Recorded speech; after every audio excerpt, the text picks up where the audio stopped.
Olá, olímpicos, olá, olímpicas. Meu nome é Luiz Carlos Vilauta, eu sou professor titular de História do Brasil no Departamento de História da Universidade Federal de Minas Gerais. E venho hoje falar para vocês sobre uma outra independência, uma independência do Brasil que não venceu, uma independência do Brasil que foi, na verdade, vencida pelo governo do Rio de Janeiro, governo este então liderado pelo rei Dom João VI. Então, para entender o que foi essa Revolução de 1817, primeiramente é preciso que eu lhes fale um pouquinho sobre quais territórios essa revolução ela abrangeu. Essa revolução, ela eclodiu, ela começou no Recife, capital da capitania de Pernambuco, ao 6 de março de 1817.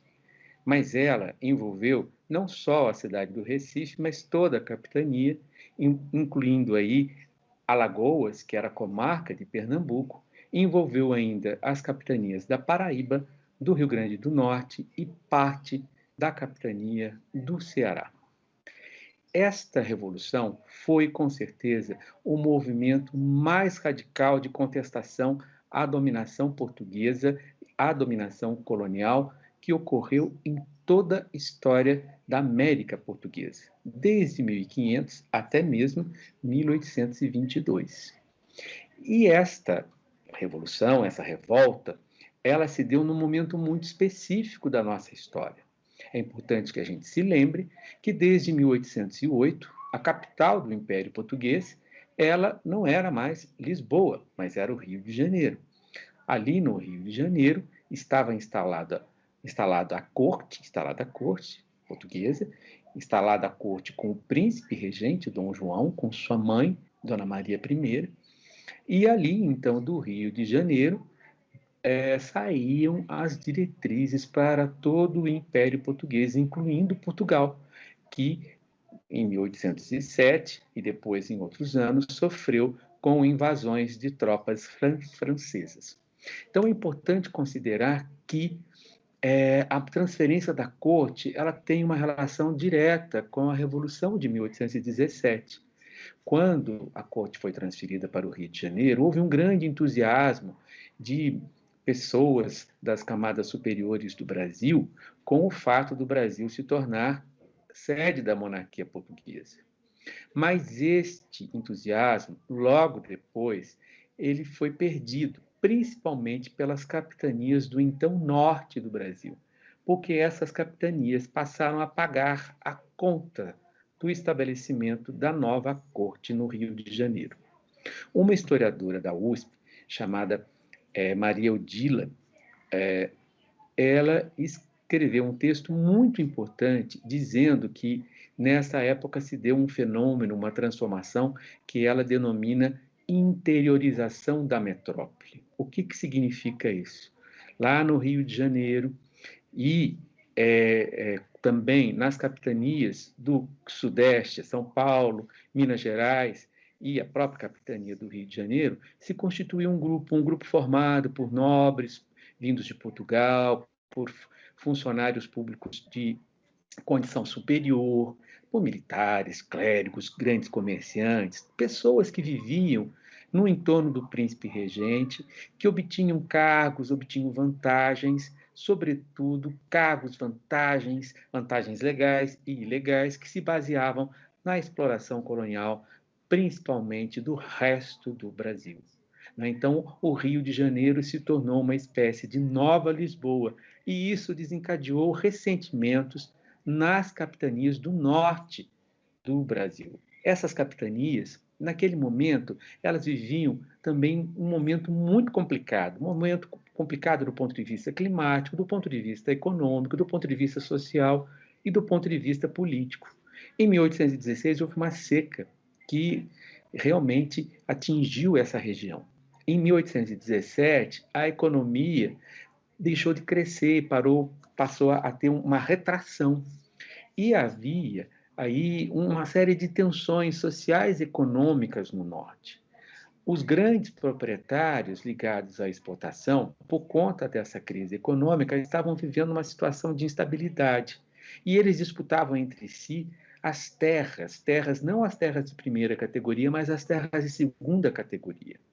No campo, por conta da seca, se deu um fenômeno de êxodo da população. A população migrou para os grandes centros urbanos, sobretudo para Recife, e ali passou a viver sem boas condições de subsistência e, portanto, estava numa condição assim de muito favorável a se rebelar. Houve ainda problemas de abastecimento, porque a corte estabelecida no Rio de Janeiro se meteu numa guerra com o Uruguai, se meteu também numa guerra com a Guiana, e todas essas guerras elas afetaram o abastecimento de produtos alimentares. Então, houve uma situação de carestia alimentar. E havia ainda uma coisa que prejudicava os grandes comerciantes ligados à exportação, e os grandes proprietários rurais vinculados à exportação, eles estavam pagando muitas taxas, taxas que custeavam a corte do Rio de Janeiro. E para complicar, o que houve? Houve um conflito no interior das tropas. As tropas naquela época não eram como as tropas de hoje. Hoje a gente tem militares de tropas pagas, profissionais, com toda uma carreira muito bem estruturada. Naquela época havia, ao lado das tropas profissionais, havia as chamadas tropas auxiliares. E havia conflitos no interior das tropas pagas e também conflitos no interior das tropas auxiliares. Nas tropas pagas havia um conflito entre os nascidos de Portugal e os nascidos no Brasil, conflitos em torno da ocupação de patentes superiores.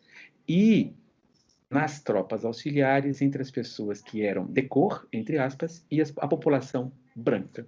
Então, tudo isso fazia com que no norte se reunissem condições muito propícias para haver uma rebelião.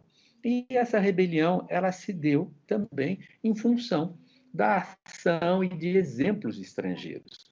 O Brasil era motivo de disputas entre as potências, a França, a Inglaterra e mesmo os Estados Unidos, que disputavam o mercado brasileiro. Havia a abertura do comércio desde 1808, e se isso favoreceu inicialmente a Inglaterra, depois favoreceu a outros países. E, ao lado das mercadorias, vinham também os homens de outros países e as ideias. E alguns modelos revolucionários passaram a circular com maior força no nosso norte. O modelo da América Inglesa, que veio se tornar Estados Unidos da América, né, o modelo da Revolução Americana, acontecida em 1776, o modelo da Revolução Francesa, que eclodiu em 1789, e ainda o modelo do Haiti, que adquiriu sua independência em 1804. Esses modelos, então, afetavam as pessoas e, de alguma maneira, fomentavam ajuntamentos, reuniões subversivas. E essas reuniões subversivas, de agitação, de sedição, de revolta, elas aconteciam em casas de particulares, em espaços de natureza pública e em espaços principalmente ligados à maçonaria. A maçonaria tinha uma grande força nessa época e a maçonaria, então, foi um dos elementos que favoreceu a ocorrência de uma rebelião, a eclosão de uma rebelião que começou, como eles disseram, em Recife, no dia 6 de março de 1817. Era governador da capitania de Pernambuco um homem chamado Caetano Pinto de Miranda Montenegro. E ele, até pouco tempo antes da rebelião, ele era bem visto pelas camadas dominantes pernambucanas, mas ele passou a ser qualificado pelas pessoas que lideraram a revolução como a grande causa, o grande motivo da rebelião.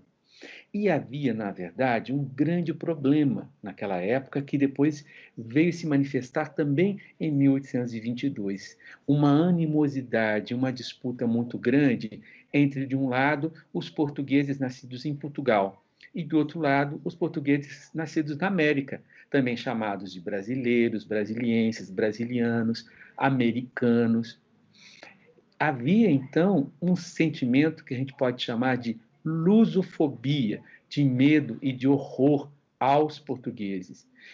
E ainda que naquela época as pessoas que habitavam o Brasil se vissem também como portuguesas, elas se viam como portuguesas do Brasil, como americanas, como pernambucanas, baianas, paulistas, e com muito ressentimento em relação aos vindos de Portugal, porque eles estavam a ocupar os melhores cargos, tinham as melhores chances do ponto de vista econômico. E no norte, em particular, no então norte, as capitanias que eu mencionei para vocês, isso se tornou muito forte. E aí, então, nós tivemos um motivo que gerou aí a eclosão da rebelião. O motivo que ocasionou foi muito simples, né? As reuniões estavam preparando a ocorrência de uma rebelião. Em reuniões se preparava a ocorrência da rebelião, mas uma denúncia feita por um magistrado em Pernambuco, encaminhada ao governador Caetano Pinto de Miranda Montenegro, fez com que ele fizesse uma reunião do Conselho de Guerra. Esse Conselho de Guerra, no dia 6 de março, definiu que seriam presos os líderes da suposta rebelião. Ao mesmo tempo, um dia antes, no dia 5 de março, de 1817, o governador fez uma proclamação a todos os habitantes da capitania de Pernambuco, justamente tocando na ferida, a ferida que eu mencionei para vocês, as disputas, a animosidade entre nascidos em Portugal e nascidos no Brasil. Obviamente, o governador dizia que isso não tinha lugar, que todos eram iguais aos olhos do soberano, o rei Dom João VI. Mas, enfim, no dia 6 de março, quando se tentou fazer a prisão de alguns líderes, uma das vítimas enfiou a espada naquele que era seu algoz. Então, o capitão José de Barros Lima enfiou sua espada no brigadeiro Barbosa de Castro, que tentava prendê-lo. E aí a rebelião se alastrou por todo o regimento em que estava José de Barros Lima, se alastrou pela cidade do Recife, por Pernambuco, e foi contagiando as capitanias, como eu lhes disse, da Paraíba, do Rio Grande do Norte e parte do Ceará. Se tentou envolver também a capitania da Bahia. Se enviou para a Bahia um emissário para estimular aí a adesão dos baianos à revolução. Mas o emissário foi pego, ele se chamava Padre Roma, e foi executado imediatamente. E o que defendia essa rebelião? Não é? O que nós temos aqui de importante nessa rebelião? Essa rebelião, primeiramente, ela levou à instalação de uma república. É uma novidade, não é? Pela primeira vez se instalou uma república de fato no Brasil. Não era um projeto de república, como se viu em Minas Gerais em 1789, ou um projeto de república como se viu na Bahia em 1798. Agora, se instalou de fato uma república, e ela durou cerca de 74 dias, não é? E essa república, ela seguia um modelo francês, um modelo do governo do diretório da França, da época da Revolução Francesa. Ela tinha 5 membros, um membro que representava a agricultura, um outro que representava o comércio, outro que representava os magistrados e outro que representava as forças armadas, e mais um secretário. Ela tinha ainda um conselho de Estado. Se destacava na Revolução a figura de Domingos José Martins, um grande comerciante, e ainda do padre Miguelinho, que era o secretário deste governo, foi esse governo de 5 membros. Né? Vejam, essa revolução, ela instituiu uma república que era contra o que se denominava tirania, despotismo, representado pelo governo do Rio de Janeiro, governo do rei Dom João VI. Defendia ainda a soberania popular, não de toda a população, mas dos homens livres, e defendia alguns direitos que nos são caros até hoje e que vieram a ser depois respeitados, ou pelo menos consagrados com a independência em 1822, a independência que vingou. Né? Que direitos são esses? Os direitos à igualdade, o direito à segurança, o direito à propriedade e direitos que hoje no Brasil são muito importantes: a liberdade de consciência, direito à liberdade de imprensa, a liberdade de religião, mas se adotou a religião católica como a religião oficial. Se esse governo estabelecido passou a se regular por uma chamada lei orgânica, essa lei orgânica foi enviada a todas as câmaras de Pernambuco. E esse governo convocou uma Assembleia Constituinte, ele aumentou os salários dos oficiais e soldados, aboliu impostos que eu falei para vocês que fomentaram essa rebelião, providenciou a compra de armas e munições, porque é óbvio, precisava se fazer uma guerra, e ainda que é importante, esse governo aceitou fazer a abolição da escravidão. Não de imediato, mas é uma abolição que fosse lenta, regular e legal. Uma abolição, portanto, prometida em 1817, que a gente sabe na história do Brasil que ela só foi refinalizada muito tempo antes, aos 13 de maio de 1888. Né?